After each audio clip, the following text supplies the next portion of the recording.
So I wanted to share with you what I'm up to right now. I bought this pattern a while back. I think I bought it from Joann's maybe 2 years ago. I have never really sewn a garment from scratch, and I've been really afraid to. So this is 6543, and because it's summer, I've been wanting to do this blouse here. So I have a couple of fabrics. One is linen, a new fabric, but I'm kind of scared of, cutting it up because I have never done this before. And I have a recycled garment, which I'm just going to show you in a second.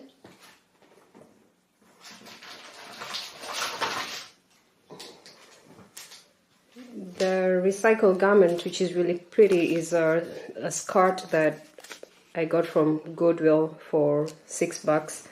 I like the print. It's really huge. So the other garment is going to be thrifted from this skirt.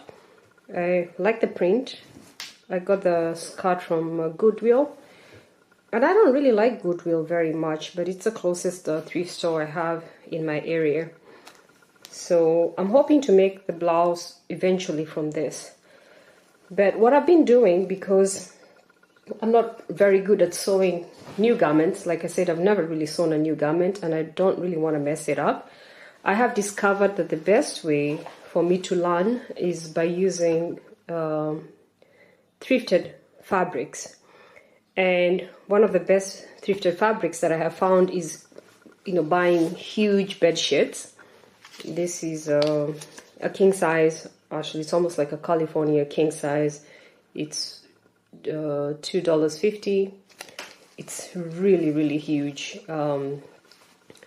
And what I'm going to do is I'm going to use this to make a draft blouse, see how it turns out. And if it turns out great, then I'm going to use the thrifted skirt. And if that turns out great, then I'm going to use my more expensive linen fabric. So what I have done so far is I have cut out, let me bring this closer, is my size is usually size, I wear a medium 8 to 10. But again, because I'm utilizing caution, I've decided to cut a size 14. So I've already, this is the fabric, the bedsheet fabric. I've already cut the blouse for size 14. I followed the directions. I believe I followed the directions correctly. I also believe that the line where it says 14 right here, I believe there is hopefully a seam allowance. I don't know. I'm gonna find out once I sew the blouse.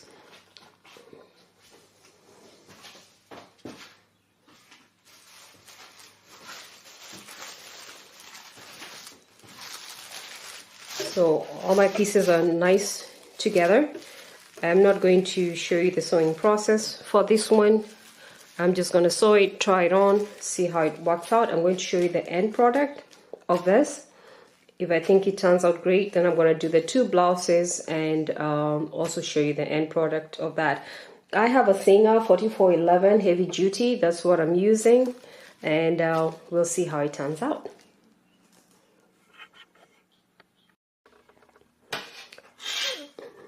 So I have decided to start with the collar, and we can see this. So that says 9 and that says 10. So according to the pattern, I'm supposed to give an allowance of 1.5 centimeter here, 1.5 centimeter here. So that's what I'm going to start with. I'm taking this really slow because, like I said, I have not done this before. So let's see how that works out.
Right, so I have done the collar.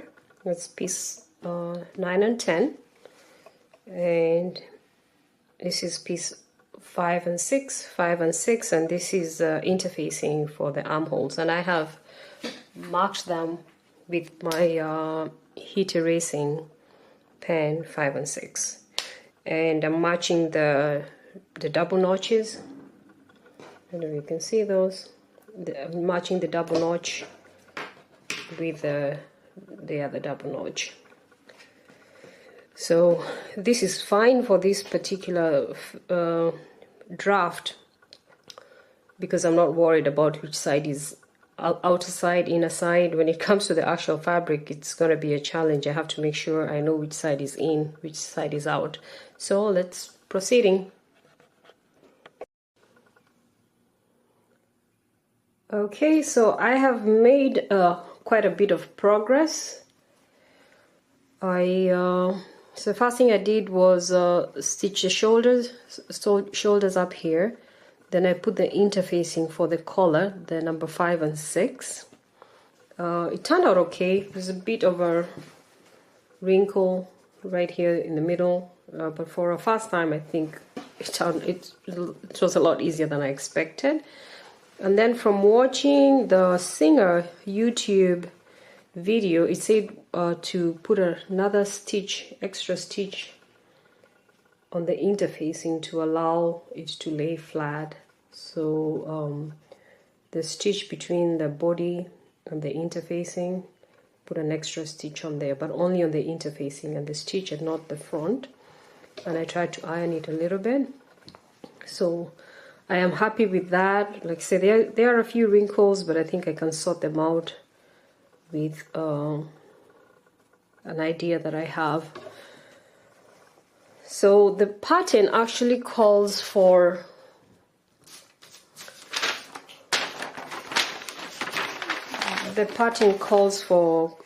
closing the armhole first and then putting the interfacing.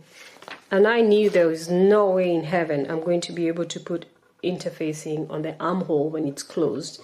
So what I have done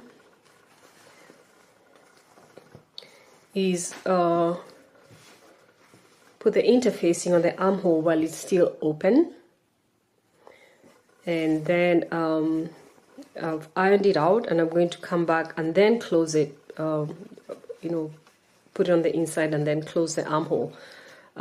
It is way beyond my skill level at this point in time to be able to put interfacing on an already closed armhole. So when I saw that, I knew there's no way I was going to try that. So I put the interfacing first, and then I'm going to come and close the sides. So I'm excited. It's already looking like, a blouse. It's pretty much almost complete. The only thing now left is to join the front to the back and look at the finished product. So I think what I'm going to do is I am going to open up the interfacing like this, stitch the sides down, and then come back and bend the interfacing. I'm going to try that first, see how it works out. If it doesn't work out, then I'm going to come back and take it off and redo it again. But I think that's what's going to work for me. So let's see how that works out.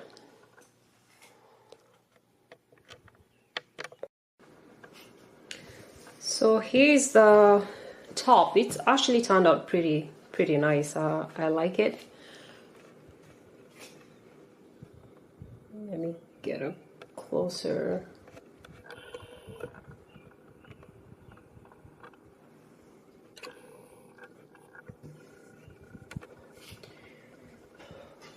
So I've done the edges, so I need to cut a string here. I've done the arms. I ended up putting a top stitch. There's a collar, so I like the way it's turned out. It was not as difficult as I anticipated, but also not as easy.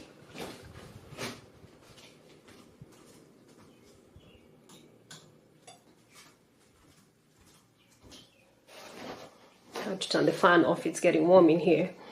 I still have to figure out how to do the edges here because I have some raw edges. My machine doesn't have, I don't have an edger.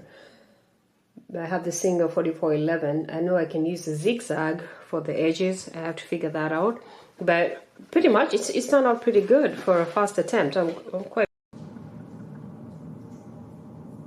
So the blouse is complete, the sample blouse, and I'm quite happy with it. It's a little bit tight around the hips here, so in the next one I'm going to increase about an inch around the hip area. So this was a sample, I'm quite happy with it.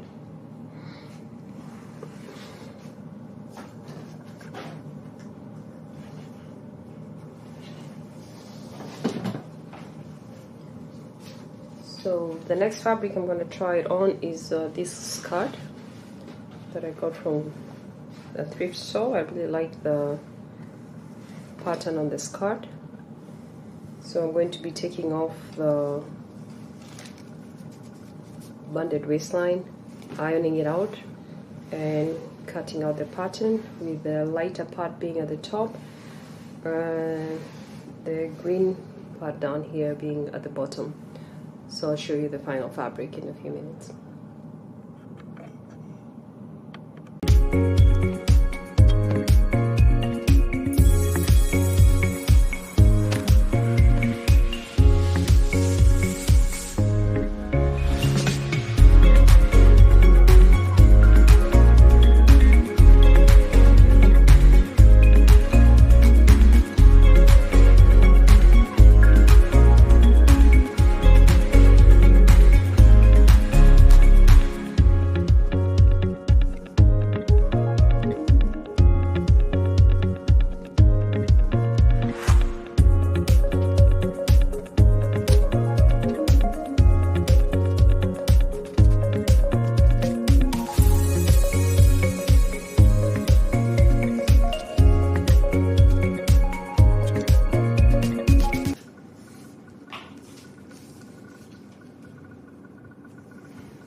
So that's 170 length of fabric by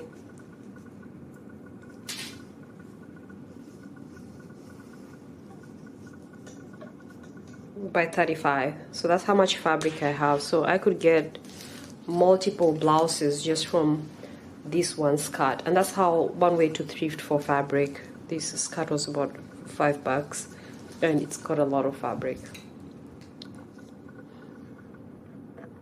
So this is the practice blouse that I made from the pattern, and it came out pretty nice.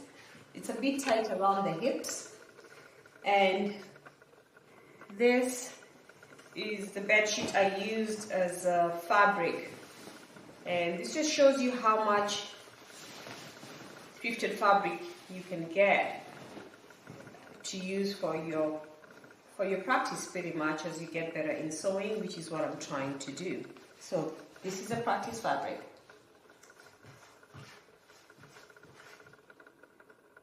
All right. So this is a size 14 summer blouse. After getting my practice in, this is what I came up with. I made some adjustments, so it's a bit more loose here and free, which is what I really want. And I totally love the print on this. I'm going to show you how much fabric is left. So remember that this fabric was from a thrifted skirt,